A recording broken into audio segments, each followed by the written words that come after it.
else goes crazy. And I was cracking up. And I realized, uh-oh, that I've done it again. Because when I go crazy, it's because I really hate something that Allah hates. But what it looks like on the outside is something different. It doesn't look like it's because I love Allah. It looks like I'm angry. And so I've got to work on that. The verse means your enemy, Satan, commands you to commit evil acts, and what is worse than that, such as adultery and so forth. He commands you to commit what is even worse, that is, saying about Allah without knowledge. So this includes every innovator and disbeliever.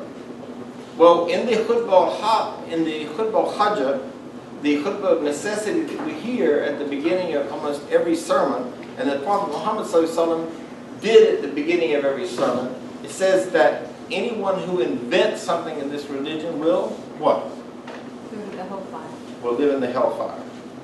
It talks about the innovators, the people who create bid'ah in this religion. So it's a bid'ah. If I come along today and tell you guys, it's haram to drink coffee because it's really bad on the nervous system, and what happens is it'll make you like anxious and everything and irritable. What have I just done? Innovation. I have just done an innovation, because I think we got Arabica coffee from the Arabs. Having said that, I'll have a sip. Let me just clarify for the camera, I'm not saying that, that's an example.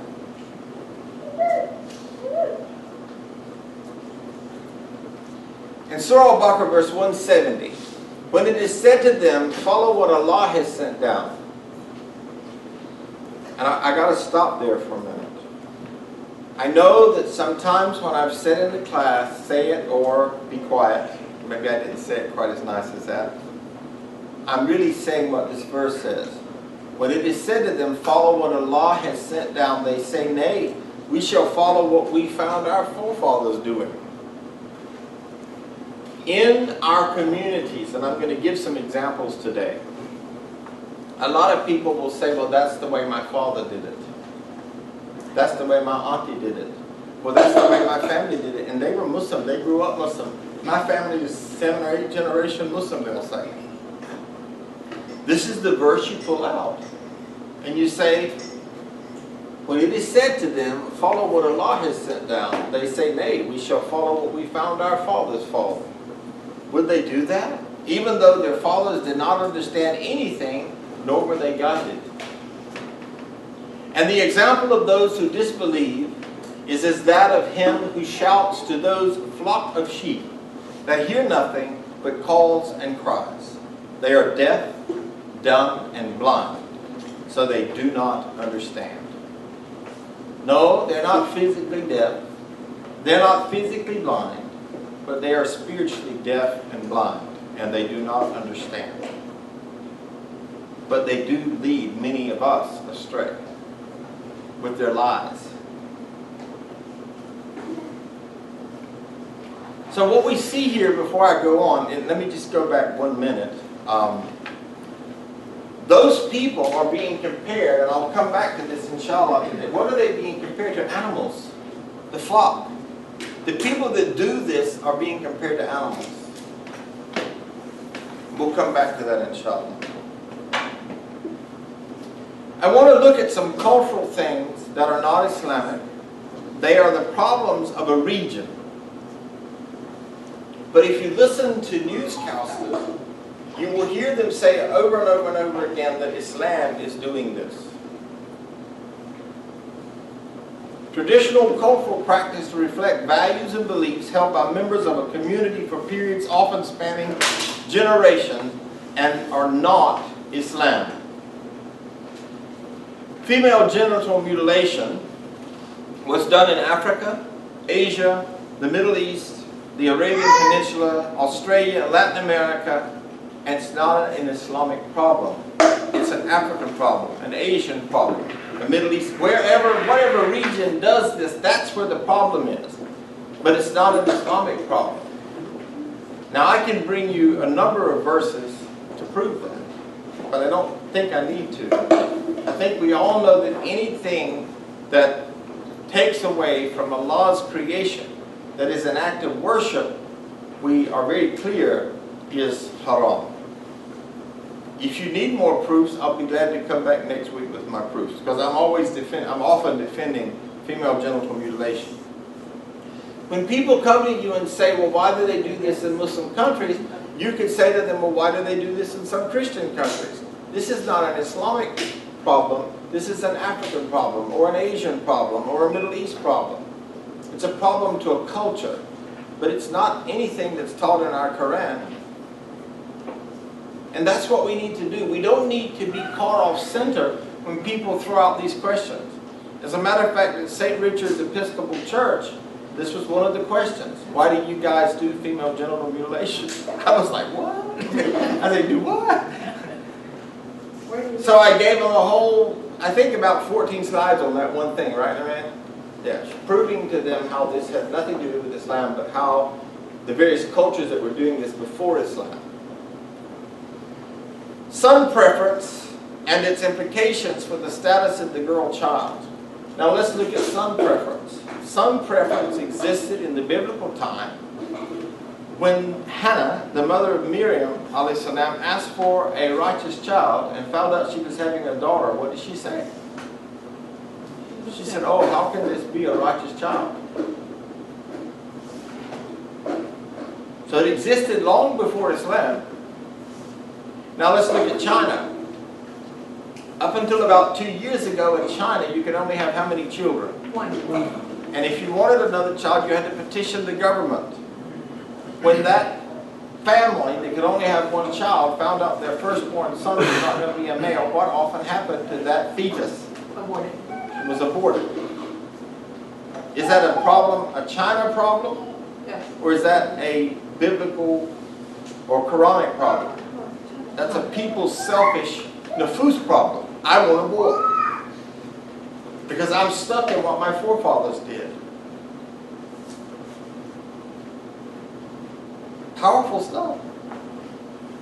But if you do your research, the abortion clinics in the United States of America abort a much higher percentage of female fetuses than male fetuses. In America? In America, yes ma'am. Yes.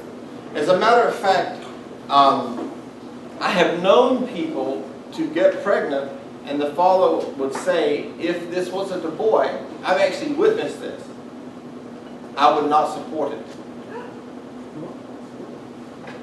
Absolutely. I've actually heard that from people. Or I wouldn't want you to keep it. Same thing, right? And yet, the Sunnah, the Prophet ﷺ says that whatever who has a girl would be If you raise 3 daughters, well, and Allah knows what that means, then you inherit paradise. It doesn't say that for sons. I'm not having any.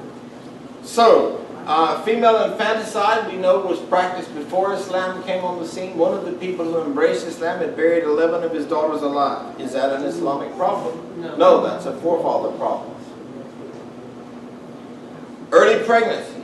In certain countries that happen to be populated in some cases by Muslims, they have a dowry problem. They have a poverty problem. So in these countries, and we'll talk about it more in a little bit, what do? They put their daughters in seclusion. They actually fatten them up, and they prepare them for early marriage so that they can get the dowry. Is that Islamic? No. No. But it is a cultural problem. And it may be a cultural problem among some Muslims who chose to follow what their forefathers did. But that doesn't make it a Muslim problem, it makes it a cultural problem. And when you're doing dawah, you need to make sure you point that out to people. Dowry practices all violate the rights to health, life, dignity, and personal integrity of the woman elevated by Allah. In the countries where these practices exist, most women believe that as good Muslims, for example, they have to undergo the operation. This belief system is perpetuated by whom? Ignorant people that do not know. Ignorant people that are saying this is from Allah, but it isn't. And who is tempting those people?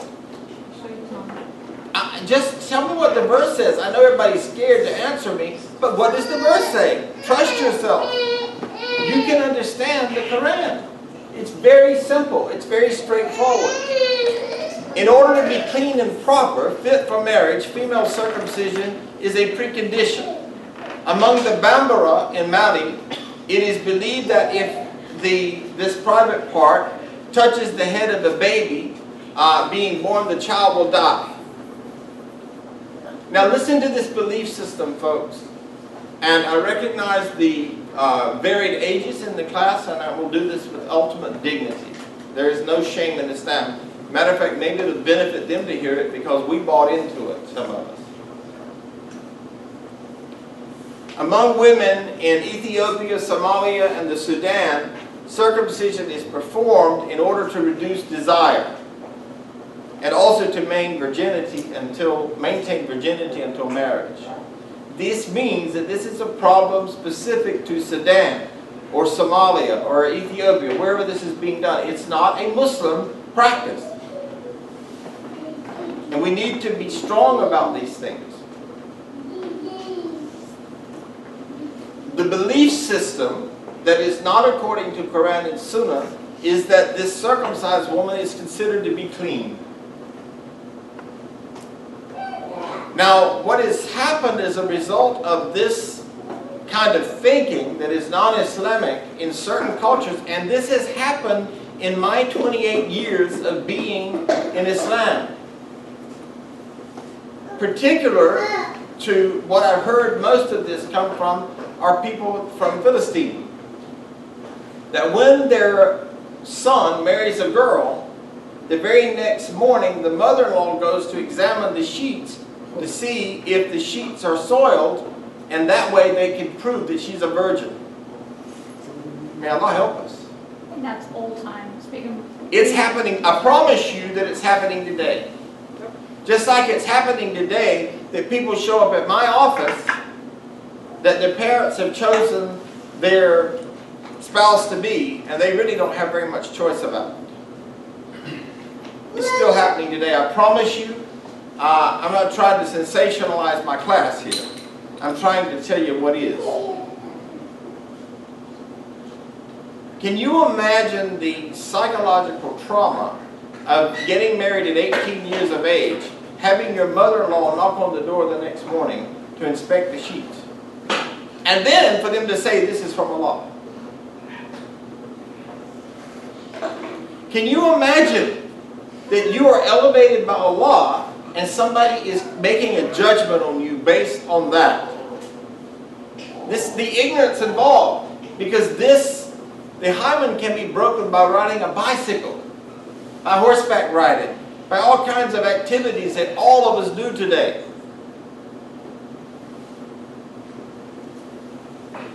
Anybody in here can testify to what I'm saying culturally. Would you raise your hand? Dr. Kazi, Mason, Sister Sarita. Yeah. I heard it from the horse's mouth in Saudi. I lived in Saudi Arabia for a while. The guy told that, and I was shocked. He told me that this had happened to him. How can a person have dignity in this kind of cultural rubbish? Because that's what it is.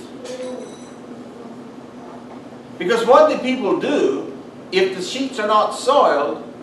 Then they use their tongue to soil the person's reputation. When it says, the Prophet said a Muslim is one in whom you are safe from his tongue and hands. And then the person is never eligible for marriage, and the husband will often throw it in their face. And this is still happening today, I promise you. As a matter of fact, I have to say, when I ask couples to share the most traumatic thing that ever happened to them, I have to say, if it's of sexual nature, is it safe? I ask the person, is it safe, or are you going to throw it in their face? And that's for guys and girls. Because I hate to tell you the number of guys that I've had in my office that have been sexually molested in so-called Muslim countries. Among many communities in Asia and Africa, sons perform burial rites for parents Parents with no male child do not expect to have an appropriate burial to secure their place, that's supposed to be place in the next world or peace in the next world. In almost all religions, ceremonies are performed by men. Priests, pastors, sheikhs, and other religious leaders are men of great status to whom society attaches great importance. And this important role for men obliges parents to wish for a male child. Religious leaders have a major involvement in the perpetuation of son preference. And this is why maybe I beat the drums so much about gender equality in Islam. Because young girls, and if I may, because you girls are probably I think the youngest in the group, Sana back there, oh, she's playing with Elijah, that's why I was looking for her. You need to know that you are elevated by Allah, and that no human being in this world can judge you. Allah is the only judge, and He knows your heart. So never ever let the judgments of other people dictate who you are. Know who you are, that Allah has empowered you, and that you are prized property. You see, the rest of the world are like used cars, because they've been around, and they'll say that I've been around. But a Muslim lady who lives according to the Quran and the Sunnah is like a Rolls Royce. They are a prized possession. That's not a used car.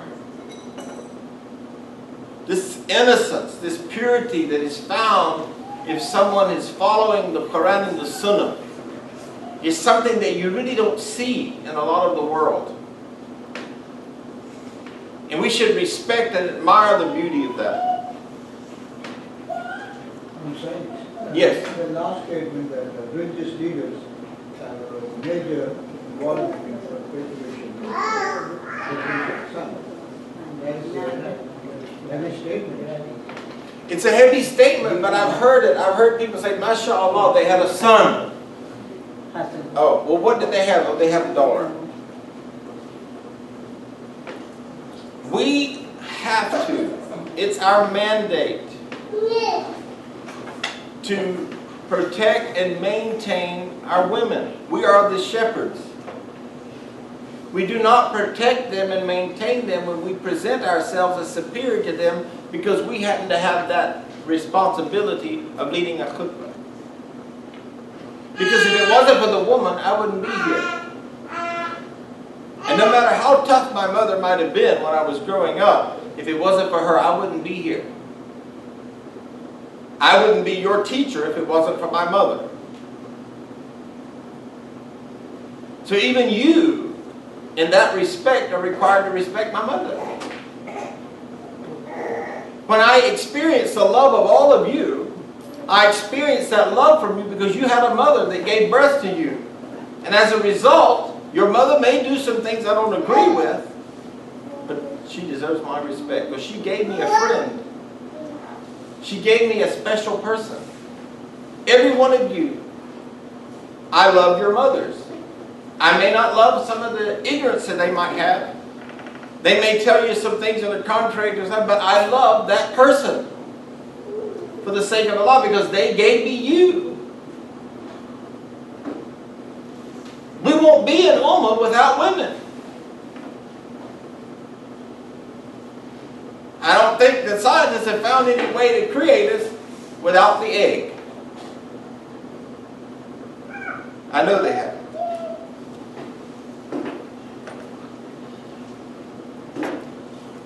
So forgive me if the statement, I'm not quite sure what you're saying, but I don't mean this statement in a castigating way. But I think it's important for us to recognize and to go to our leaders and say, what can you do to empower our young women in our community? What can you do to make sure they know who they are? Because let's, I'm deviating, but I think it's important. I try to put myself in the shoes of the women in our community. If I had to climb the stairs with a stroller, or two strollers, or a child seat, because I got an infant, and then pulling the other one up the stairs, to get up to a box where the speaker isn't on half the time when the prayer is being lit, and women are knocking on the window, and we're acting like we don't hear. Just like the verse, deaf, dumb, and blind. I don't see them, so they're out of sight and they're out of mind. And I don't mean this. Allah knows my heart. I'm doing this out of hub, out of my love and respect for my sisters. What does it do to the psychology of a woman when she doesn't have an equal opportunity worship situation?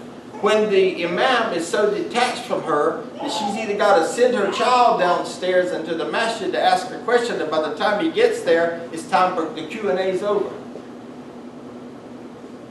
Is it empowering women? No. It happens here in this masjid. It happens everywhere. Just about. It happens just about everywhere. So, sun preference in the Asian region manifests itself either covertly or overtly. The birth of a son is welcomed with celebration as an asset, whereas that of a girl is seen as a liability and impending economic drain. According to an Asian proverb, and I'm going to ask my beloved doctor, because I know he'll know this. According to an Asian proverb, bringing up girls is like watering the neighbor's lawn. Have you ever heard this? Yes. And so what does it do to a girl to hear this? What does it do to her psyche, to her soul? Can you expound, Dr. Kazi, or can either one of you expound on what this really means? Have you ever heard it? No. But you've heard it. What? Yes. It's like, what you're saying is like paying for something that you can't use. Paying for something you can't use. That's what it means. MashaAllah. Wow. Look at how we're being taught by this young man. But if he grew up in that culture and he heard this, and he gets married to a woman, he'd say, I'm paying for something I can't use. How is it going to affect his marriage? When Islam says that you complete yourself by getting married, that you are half a person until you get married, how can you pay for becoming whole? Nobody can. There's no price to pay for becoming whole.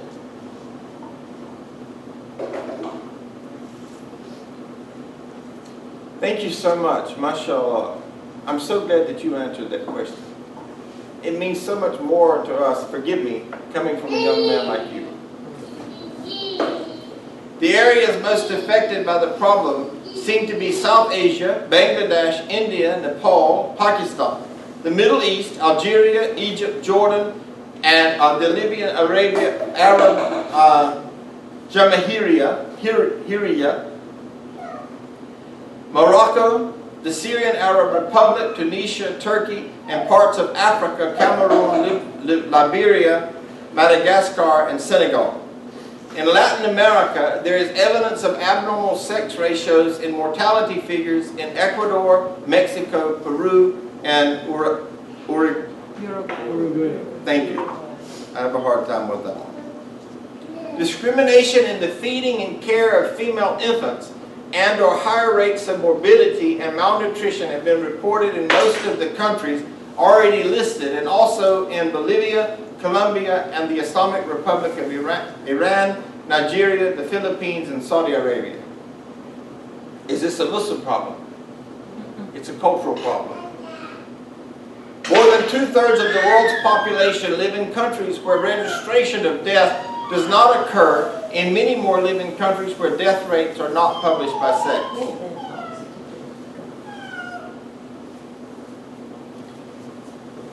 Unequal access to education, wealth, health, and employment. According to the United Nations Children's Fund, UNICEF, the expansion of educational opportunities over the past several decades has clearly affected girls, although this has not been a result of deliberate policy to reduce gender disparities in educational access. Girls' education measured by gross primary school enrollment ratios has improved substantially in the Middle East and North Africa regions. I want to point out something to you just to show you how this works culturally. And if anyone here knows about this, pipe up. fortify what I'm saying, but there is empirical evidence, there is research done that in the university classes of America, if guys and girls raise their hand, who gets called on first? Guys. And there is a strong argument as a result of this to call on for girls to be in all-girls schools. And I actually have to say this because my wife is one of the brightest females I've ever met in my life, and she never went to school with a guy. She was in college at 24 years of age, and she had never been in school with a man. And it shows. There's something about that gave her some kind of confidence that I see. We have to deal with gender inequity, and it's haram. How many girls, and I just want us to learn. I'm not asking you to agree or disagree. I just want us to learn something. How many girls have raised your hand and a guy raised his hand and got called on? I want to see if the evidence shines out in this class. One. Is that a second hand or you? Yeah. Yes, okay. She had something in her mouth. Any other girls It's not experience? only at school, it's at work too. You can be as smart as the other guy beside you. You have much brighter ideas, more, and the guy, you know, it's the golden. But I think all depends upon the moderator or the professor. It does, but I just want, I don't, like I said, The majority. I just want us to see what our experiences are as a family. In this family, what has been our experience? That this sister of mine says that in the job place, if a male says the same thing I say, then they'll jump on it. But if I say it, I've got to like stand on the desk and keep my heels together or something. You know, and if it, you know, let's be sensitive. We've had the privilege. We as males have had the privilege for centuries. Let's rise up, and even if we think that we don't agree, let's be the maintainers and the protectors, the shepherds of our women. Because they are suffering. Let me ask you men, does anybody disagree that the women in our ummah are suffering? Does any man in this room disagree? Just one. Okay. I don't disagree. I just agree with what he was saying, that it has to do with the belief system of whoever the superior is, whether it's a teacher or boss or whoever the higher up is. So then the belief system of who's higher up, how many can tell that the people of who are higher up are actually attending to this situation in modern day? Are they doing it? You think so? Yeah. In the lustful corporate world, they will always answer the women first. That's not been my experience. I just wanted to see what your experience was. I think that when we as men see that our women feel that, then we should tackle it when we get an opportunity. Make sure, am I being an equal opportunity person here? Now I can tell you this, that I would never ever have an organization that didn't have women on its board. Because in my experience, and I don't expect you to agree with me, in my experience, women get things done. Yeah, God wants it. And they give us a perspective that we as men tend to miss out. And it's typically that relationship perspective. Master, the case in point for not encouraging the education of girls, that is a Pakistani girl, Malala, that was almost killed, and others also, by fanatics. Yes, exactly. Muslim fanatics. So that is one factor, that those fanatics are, major factors, not encouraging the education of the female. Yes. And think about it, how, I mean, look at, all I can think of is Yusufai right now. I'm trying to remember her first name. Malala Yousafzai. Yousafzai, sorry. Who gets on the bus and gets shot because she lives in a culture that says you can't be educated. We have to know that that affects a generation of people, and that it is not from Quran. Now, what does the news say? The Taliban says that women should not be educated. What is the root of Talib? No, it actually means, it has to do with studying, right? So what are oxymoron? I come from an organization that the root of its meaning means to study, but women can't do that. We have to confront this stuff. Nevertheless, in 1990, the region still had 44 million illiterate mothers, a large and increasing backlog left over from times of lower enrollment levels. Differences in primary school enrollment levels for boys and girls and competition between them are still very significant in a number of countries. In countries where overall enrollment is much lower than desired, girls are particularly disadvantaged. Although in many countries school dropout rates are steadily falling, they continue to be higher among girls than among boys. The reasons for the high dropout rate among girls are poverty, early marriage, helping parents with housework and agricultural work, the distance of schools from homes, the high cost of schooling, parents' illiteracy and indifference, and the lack of positive educational climate. Girls begin school very late and withdraw with the onset of puberty. Parents do not see the benefit of girls' education because girls are given away in marriage to serve the husband's family. Does anybody know about what I'm talking about? Anybody raise your hand? Okay. Abila, please look around, folks, and see that I'm not making this up. But there are people in this American culture living today that are affected by this thinking. And it shows.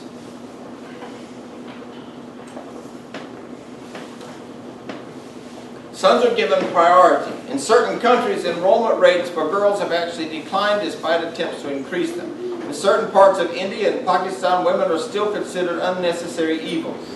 In the past, when victorious armies took their revenge on defeated communities, women were raped as part of the spoils of war.